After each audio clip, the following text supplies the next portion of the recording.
Clairvy! Shh.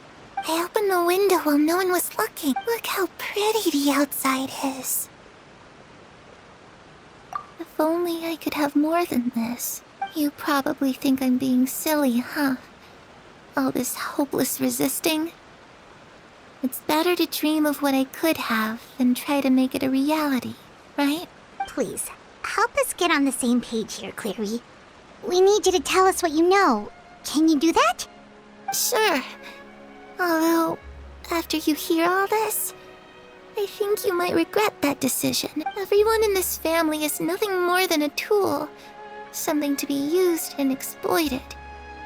We're all expendable. Including me. As long as you're useful, you get to stick around.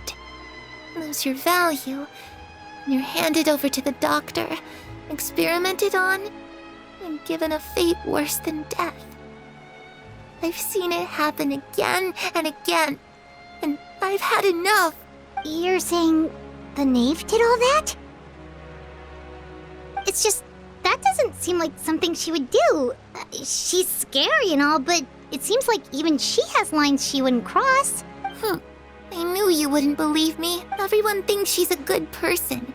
They all think of her like a real mother. Mother? But she doesn't deserve that title. She's disgraced it and tarnished it. And if I had things my way, I'd never see her again. If only Perry were here, she'd understand. Perry. There's that name again. Also, Paimon's getting a strange feeling. It almost feels like she's not really here with us. Paimon can't tell if she's actually talking to us or if she's mistaken us for someone else. Well, in any case, it seems like she really needs someone to talk to. We should keep her company for a little longer. She looks so young. But it seems like she's been through a lot. It's getting windy. I should close the window. Ooh, look at the moon. Isn't it pretty? Hey, wanna hear a secret? I heard that if you look up at the night sky in Snezhnaya, you can see the aurora. It's supposed to be super pretty. Even prettier than the moon tonight. Perry and I promised each other that once we're older, we're gonna go see it together. But I can't find her. I'm worried she's also been... No, that wouldn't happen to her. She's special. Mother likes her a lot. I should really go talk to Mother. But we just fought. She doesn't want to see me. And I'm too scared to face her. What should I do?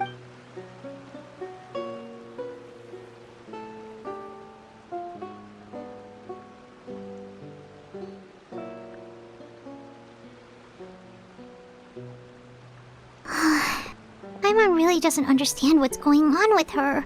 Well, let's head back. We've got an early morning tomorrow.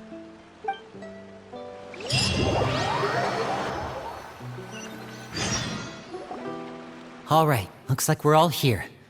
Let's go ahead with the plan. Oh? What is it?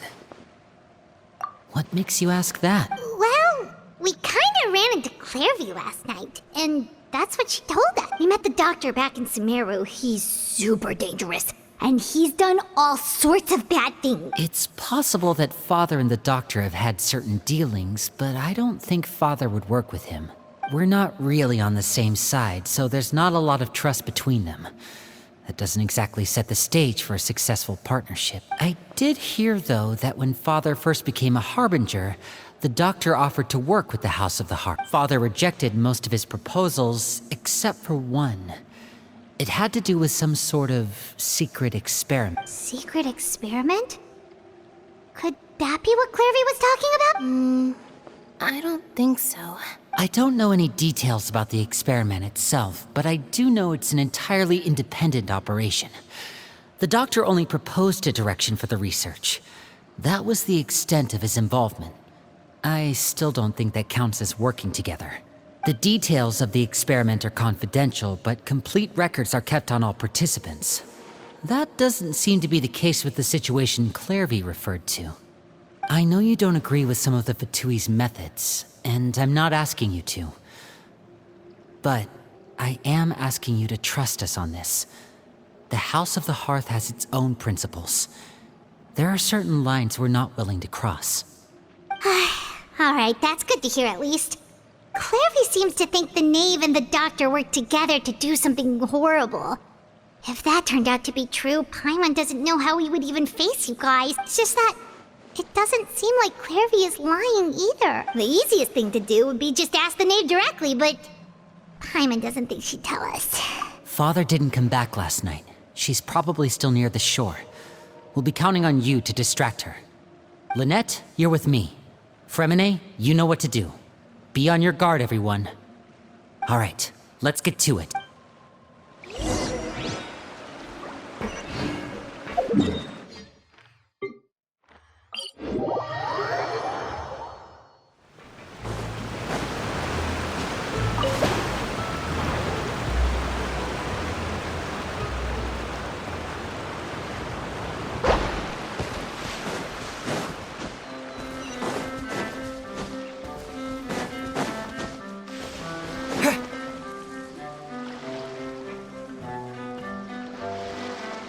Ah, it's you two again.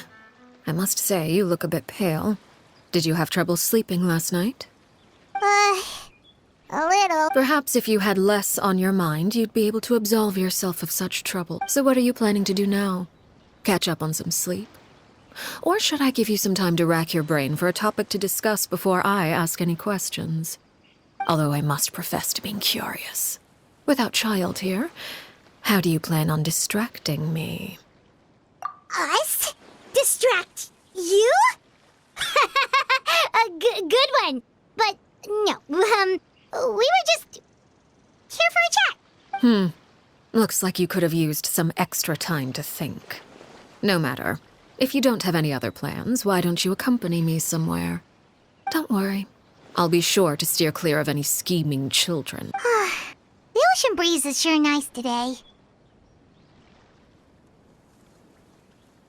Children always think they can hide things from the grown-ups. But nothing gets past me. Least of all a little scheming. I think I'll let them have at it for a little longer. I can be very patient.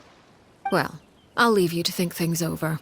If you're so inclined, meet me outside the Palais Mermonia. Good things come to children who do as they're told. So I do hope you decide to tag along. If only for your friends' sakes. What should we do? She clearly knows about everything we've been doing, and Paimon doesn't think it'd be a stretch to say she was threatening us just now.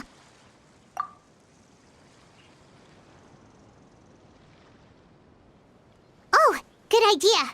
Hopefully he sees it in time. Well, we should probably head to the Palais Mermonia. Paimon doesn't want to find out what happens if we don't show up. Based on what the knave was saying just now, it sure didn't seem like it'd be anything good. Okay, then we probably shouldn't keep her waiting. It seems like Linny and the others are on thin ice, so let's do our best to not get them in any more trouble.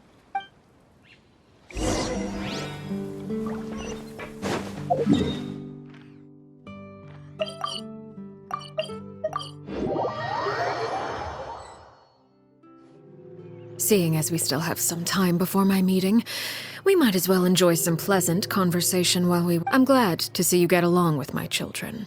Being surrounded by good companions is necessary for a child's development. You're not planning on doing anything to them, are you? I assume you're referring to Linny, Lynette, and Fremine, although there's that situation with Filial and Nentoy as well. It appears quite a few people have been acting out lately. No matter. I'm not one to discriminate. All those who betray the house meet the same fate.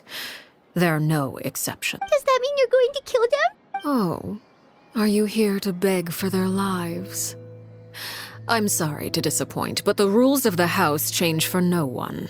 In my organization, everyone is responsible for their own actions. But don't you care about them at all? They really respect you. They even call you father. You must feel something for them. Any organization in which feelings come before principles is one destined for ruin. the House of the Hearth is hardly an exception. You could say our principles are more stringent than most. Perhaps I can offer you this consolation at least.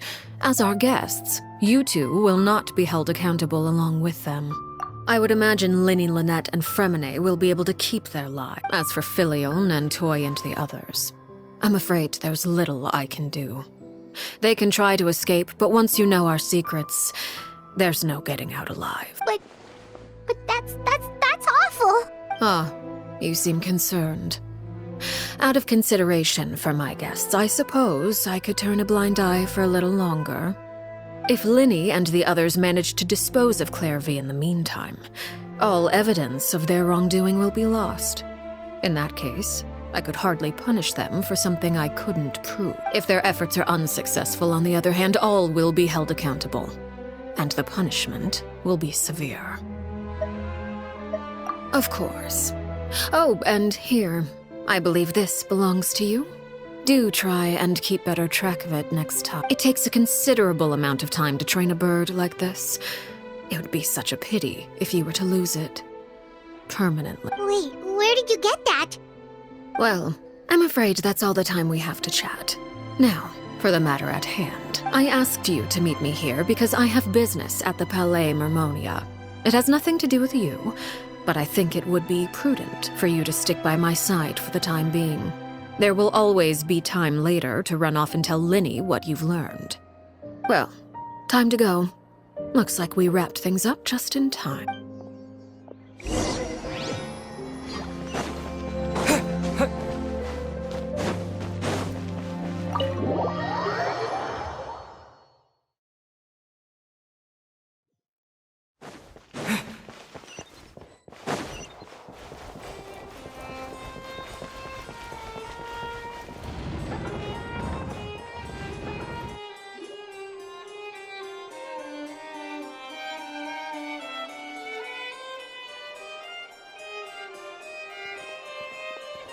It's been a while, Monsieur Neuvillette, I must say. I wasn't expecting my meeting request to be approved quite so quickly. The Palais Mermonia operates with an efficiency worthy of admiration. It is only right that an esteemed diplomat such as yourself should be afforded the proper level of respect. Although, if I may speak plainly, I must confess that I did not anticipate we would have the occasion to meet again after presenting you with the Gnosis. I see you brought the Traveler and Paimon with you as well. If I may inquire as to the purpose of your visit. I'll be departing Fontaine shortly. There is, however, an outstanding matter that I would like to see resolved before I go. It requires a rather lengthy explanation, I'm afraid. So I took the liberty of explaining everything in this proposal. Please review it at your leisure, Monsieur Neuvillette.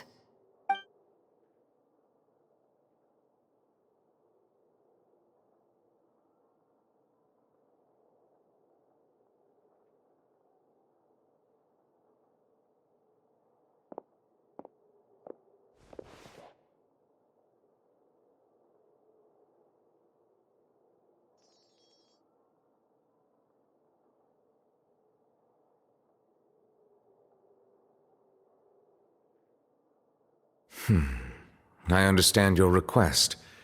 However, at the risk of causing offense, I must admit that I fail to see why you would wish for such a thing. I heard you have a certain fondness for water tasting, Monsieur Neuvillette, so allow me to use water as an analogy.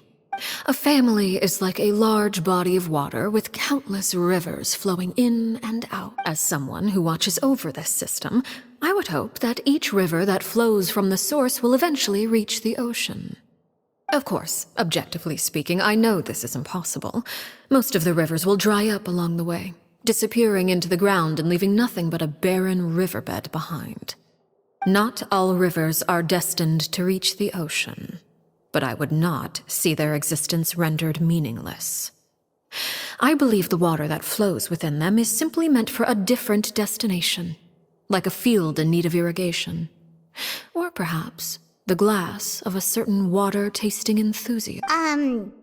Did you get any of that, Traveler? Your words paint an optimistic picture indeed. Allow me to remind you, however, few among us are willing to sip from a glass filled with tainted water. It may have been tainted at one point in time, but not to worry. I'll make sure it's strained of all impurities and returned to its cleanest form. I seem to recall there being a transactional aspect to your proposal. Perhaps you could expound on that? If you accept my proposal, Monsieur Neuvillette, I will gradually withdraw my forces from Fontaine, and, unless absolutely necessary, I will no longer carry out any special missions within Fontaine. I presume I can take your words to mean that, in the future, cases similar to the Tartuffe assassination will cease to cross my desk? Tartuffe? Ah, that thief who embezzled funds from all those charities, you mean? My deepest condolences to his family, but without any evidence, I cannot imagine how the House of the Hearth might have been involved in his passing. Of course, if you accept my proposal, Monsieur Neuvillette, I'm sure certain measures could be taken to reduce the frequency of such troubles. You choose your words carefully indeed. In that case, I am inclined to accept your proposal. My thanks for your generosity, Monsieur Neuvillette. Well, with that settled, we should be going now. I took the liberty of bringing along 2 bottles of spring water from Snezhnaya for you to enjoy. I do hope I get the chance to hear your impressions. Perhaps at our next meeting, yes? Indeed. I trust you would not overlook your commitment in the meantime. All right, Traveler Paimon. Time to go.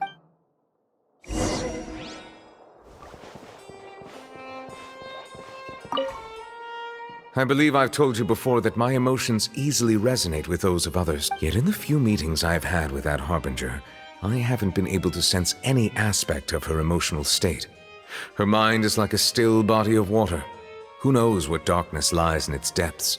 And the lack of ripples on the surface gives nothing away. It's unclear whether this is her natural state of being, or whether it's an incredible strength of will that gives her the ability to master her emotions. Either scenario, however, suggests she is a very dangerous individual. I do not expect an explanation as to why you two are by her side. Whatever your reasoning, I would only advise you to take caution.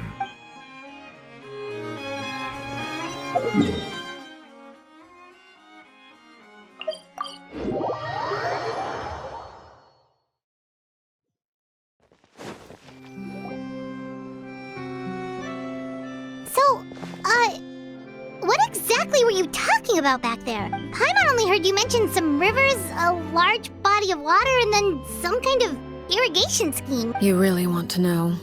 I would imagine there might be more pressing concerns at the moment. Winnie, Paimon really hopes everything's going okay. Oh, Paimon recognizes that look. You've got your thinking cap on, don't you, Traveler?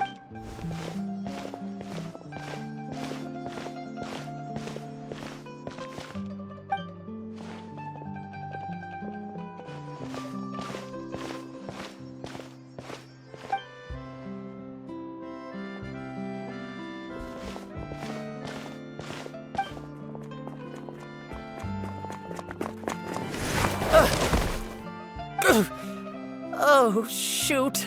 Are you alright? Oh, jeez. I'm so sorry. I was so focused on selling these papers, I wasn't looking where I was going. Well, let me make it up to you at least. Here, take this paper. On the house. Oh, you don't have to give us anything. Please, I want to. It's not like I'm short on supply. All the extras will be useless come tomorrow anyway. It's my fault, really. I was just trying to bring home some extra mora for the family, but I bit off more than I can chew. I haven't had many takers today, so I'm still swimming in paper. What's going on here? Nothing much. I just ran into your friend here on accident. I should probably get going, actually, so... Hold on.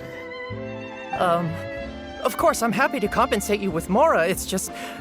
I don't have any on me at the moment. I'll take 3 papers. Here, your payment. Oh! Thank you for your patronage. May the Archons bless you with good fortune. If only I had the chance to run into such generous customers every day. I should probably just take on a smaller inventory though, right? I'm getting married soon, so sometimes it's hard to not get ahead of myself. Anyway, I should head out. Goodbye! Well, now that my affairs are settled, we should take the boat back to Poisson. We've even acquired some light reading to enjoy along the way. Actually, why don't we stick around for a little longer? Paimon just realized how hungry she is. She can't head back to Poisson on an empty stomach.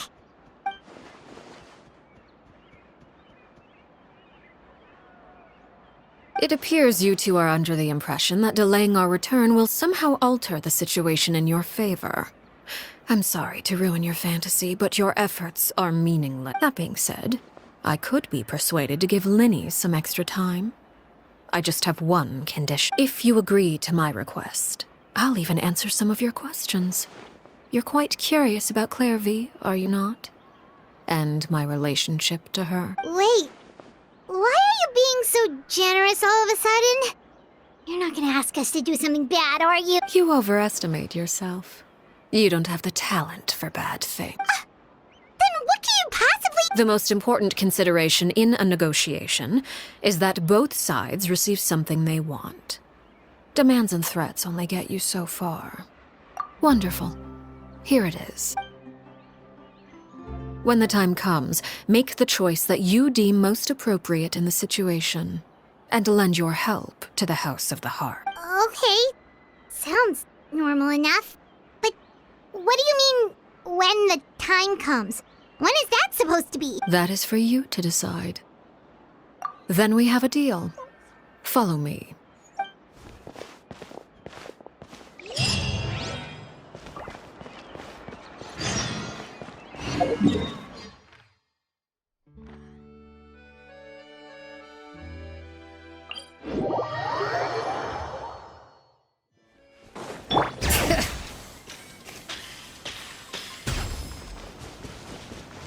Yep.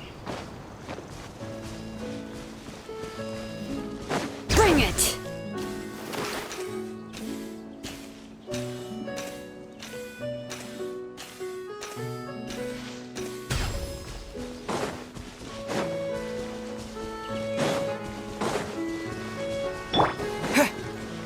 How about we explore the area ahead of us later?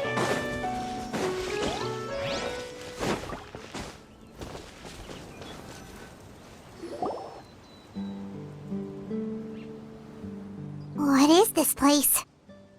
Somewhere long forgotten by everyone. It used to be a grand building. Now it's nothing more than a pile of rubble. No one comes here anymore, nor does anyone care about what once happened here. Although, this place does have something to do with the story I'm about to tell you. It was before I became a harbinger, and before Linny and the others joined the House of the Hearth. Due to certain events, I first killed Clairvy and then her mother. And this is where it all happened. You were the one that killed Clairvy? Patience now. Allow me to explain Clairvy's side of the story first. I'll start from the beginning. Clairvy was 6 years old when she was brought by her mother, Crucibina, to live in the House of the Hearth. From the outside, it seemed like a fairy tale. A thriving family made up of kind adults and friendly children. Crucibina was the knave at that time, and the House of the Hearth was under her control. She was Clairvy's mother by blood, but she was also the mother to all the children in the house. Clairvy was happy here, for a time. But she quickly realized that being part of this family wasn't a fairy tale at all. It was a kind of purgatory. Purgatory? Exactly. The House of the Hearth takes in war orphans from all over Tevat. But as for how to raise them, that depends entirely on the person in charge. Crucibina came up with a novel idea. She would teach the children to fight, force them to duel each other, and then crown as the king of the house the child who proved themselves most worthy of inheriting her title. It's difficult to estimate the number of children who died or were maimed in the process. There's little I can say about the ones who died. The ones that emerged with permanent injuries, on the other hand, well, they still served a purpose. They would be handed over to the doctor to be experimented on, or sent away on dangerous missions. Nothing more than tools to be used and then discarded. So those were the experiments Clairvy was talking about. But what actually happened to her? You said that Clairvy was Crucibina's daughter, so if Clairvy tried to convince her to stop what she was doing, Crucibina probably would have listened, right? Despite being Clairvy's mother, Crucibina cared little for her daughter. She forced Clairvy to join the House of the Hearth only as a means to demonstrate her own impartiality as a mother, to prove that she treated all her children equally. Clairvy did try to convince her mother to change her ways, but it was to no avail. After her efforts failed, the only other option was to rise up and try to fight back. Unfortunately, the other children had already been thoroughly indoctrinated into the illusion of happiness Crucibina had created. Of course, there was one exception. Someone Clairvy's age who knew the truth about the House of the Hearth. Her name was Peruere. Wait, the friend that Clairvy mentioned? Friend, huh? I suppose we can call her that for now. Clairvy was a cheerful and passionate person with a tenacious spirit. Peruere, on the other hand, was rather cold-blooded. Her cold-blooded nature allowed her to see through Crucibina's facade. Yet, it was also this cold-bloodedness that prevented her from acting against it. At least at first. While Clairvy longed for freedom, Peruere was convinced that, amid all the fighting and violence, she would make it until the end. Despite their differences, the two became fast friends, united by their knowledge of the truth. Clairvy told Peruere that she hoped to create a real family, where no one would be killed or sacrificed. There may have been a certain naivete to her ideas, but Clairvy proved her determination many times over. She tried countless times to run away, ask for help, or expose the truth. But her efforts only earned her beating after beating. The only thing that kept her going was her strength of will. Even with her body racked with pain, she would still stand on her tiptoes and open the window at night. She and Peruere would look out at the moon together, a fierce longing for freedom shining in her eyes. But one day that light simply vanished. Oh no. What happened? Her hopelessness resulted from a culmination of things. 10 years had passed. 10 years worth of failure after failure. She and Peruere weren't children anymore, but finding any chance to escape still seemed as hopeless as ever. It was during this time that Peruere suggested a new plan. If escaping was out of the question, why not take down the very person sitting on top of this throne of lies? Mother herself. Clairvy rejected that proposal. She claimed that, as a famous harbinger, Crucibina possessed an unimaginable amount of power. Trying to kill her would have an incredibly low chance of success. Clairvy never gave another reason, but Peruere could see it written all over her face. Clairvy still thought of Crucibina as her mother. Killing her own flesh and blood was a line she couldn't bring herself to cross. If she couldn't escape and fight back, then only one option remained. Precisely. Death was the only way that she felt she could be free. It happened during a duel. When she arrived at the dueling ring that day, her partner turned out to be none other than Peruere, the very person that had stood by her side all those years. It was a fierce battle, but ultimately, Clairvy decided to let Peruere end her life. From that moment on, Peruere's journey was one written in flames. When the rain finally came and washed it all away, there she stood, the sole victor in Mother's endless game of slaughter. A trail of corpses strewn across her path to success. It was the very result she had predicted 10 years prior. Even then, she believed she would make it until the end. She wasn't surprised by the fact that she emerged as Mother's undisputed heir. Rather, her success left her with an inexplicable sense of restlessness. She was unsettled. And there was only one thing that could quell that sensation.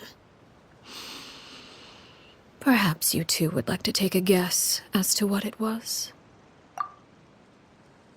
Crucibina, you mean? But... Correct. This is the place where Peruware killed her best friend. A mere year later, this is also the place where she fought tooth and nail to kill the mother they shared. The moment she acted, any conception of what was right or wrong ceased to matter. It's one of the principles of the house. Only those who survive get to write the rules. Peruware won the battle, and became a harbinger herself. After which Her Majesty, the Tsaritsa, bestowed upon her a new name. Arlecchino. So the Perry Clairvy was talking about... It was you all along. You're Peruware. Arlecchino is just a name you got later. I left that name behind long ago. I must say, hearing it now does bring back memory. After I defeated Crucibina, the moniker of Mother died with her. I chose to forego the title she called herself and even chose to give up my own name. I rebuilt the House of the Hearth under a new identity. Not only as Arlecchino, but as father. And that is where the story ends. Any more questions? Yeah. Based on what you just told us, Clairvy wasn't a little kid when she was killed. So the Clairvy we met... Was she really a spirit at all? I suppose you could call her an illusion born of flame. Her existence is like ashes to a fire. Something left over in the wake of blaze and ruin. You see, a certain power runs through my veins. It's not unlike a curse. My flames leave behind shadows of anything they consume, of course. The chances of those shadows morphing into a sentient entity are exceedingly slim. Clairvy is a very special case. Clairvy died when she was 16 years old, but what emerged from the flames was her 6-year-old self. Her appearance wasn't the only thing affected. Most of her memories were lost to the blaze as well. Memory is a mysterious thing indeed. Losing a portion of your memories will alter your sense of self. Lose 10 years' worth, however, and it would be like living in the past. Like returning to a version of yourself that never grew up. No wonder Paimon got such a weird feeling when we were talking to her. Perhaps I should put it this way. Clairvy is someone trapped in time. It may seem like she exists with us in the present, but she truly lives in the confines of her own past. So if all of that is true, then you must have known about Clairvy for a long time. Indeed. She's a rather volatile and unstable entity. Sometimes she would look after the children. She's even saved some of their lives. But other times, she would hide from me and become obsessed with revealing the truth about the house to anyone who will listen. Shadows don't have the capacity to learn or grow. Any new information they encounter is quickly forgotten over time. Your attempts to expose Clairvy to sunlight. They failed, yes. The reason is actually quite simple. In Clairvy's mind, the house is impossible to escape. And it is this very perception that traps her there. But no matter. All I have to do is kill her again, and all will be resolved. I don't anticipate so much as a single speck of ash will be left behind this time. Wait! Paimon can understand why you might want her gone, but isn't there another way? So what if she's trapped in her 6-year-old self? She's still your friend! At least talk to her first! It's too late for that. She broke the rules, and now she must be punished. That goes for Filial and Nantoy as well. She's had quite the effect on them. I hope you understand. The difference between Crucibina and myself lies in our formulation of the rules, not our policy for enforcing them. Upholding the rules without question is a trait we both share, because that is how a household should be run. Is this really what you want to do? Whatever could you mean? Don't you want to say a proper goodbye at least? Whether as a killer or as a father, there are two things that must be avoided at all costs: anger and sorrow. Anger makes you impulsive. Sorrow causes you to waver. Well, it appears it's about time to proceed. Before we arrived, I told some of my well-behaved children to bring our troublemakers here by nightfall. I do believe I've kept my end of the deal. I gave your friends quite a bit more time. As for what happens now, we'll just have to wait and see.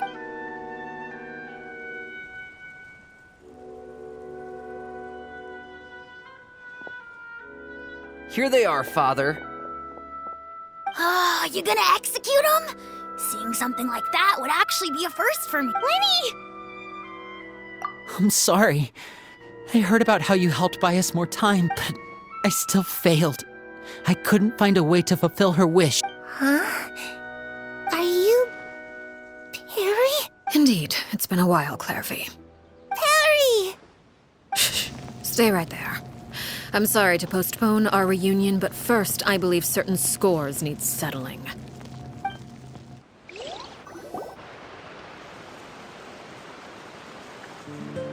Father, let me explain. Out of my way. Father! You chose to conceal a threat to the house. And for that, you must be punished. Overall, however, I suppose your wrongdoing is hardly the most egregious of the bunch, so I'll deal with your punishments later.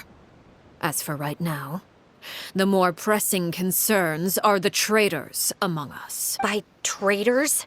Do you mean us? Father, let me explain. We didn't mean to. Fultz, why don't you share what you heard? Yes, Father. Secret Midnight Meeting number 3. Participants, Filial, Nantoi, Sato, Toddy. Nantoi clearly said, "If only Father wasn't the one who took us in." Sato added, "I'm sick of this life. I just want to live as a normal person." Filial was the worst of them all. She called us crazies and said a bunch of mean things about Father. I did not! You're lying! Fultz is trying to frame us. It's not like I'm the only one who heard those things. After that, you and Toddy and a bunch of other people started talking about Clairvy. You were using all those things Clairvy brought up as an excuse to question Father. We're birds locked in a cage. The only way out is to destroy it. That's what you said, wasn't it? You little. You just want me gone, don't you? What did I ever do to you, huh? And you, Sheplo, have you forgotten who stood by your sickbed, watched over you, and changed your dressings? Come on, let's hear it then. What's your reason for all this? You're wrong, Filial. We don't want you to die. You're our family. Liar. You wouldn't be doing this if that were the case. So why? Why have you backed us into a corner?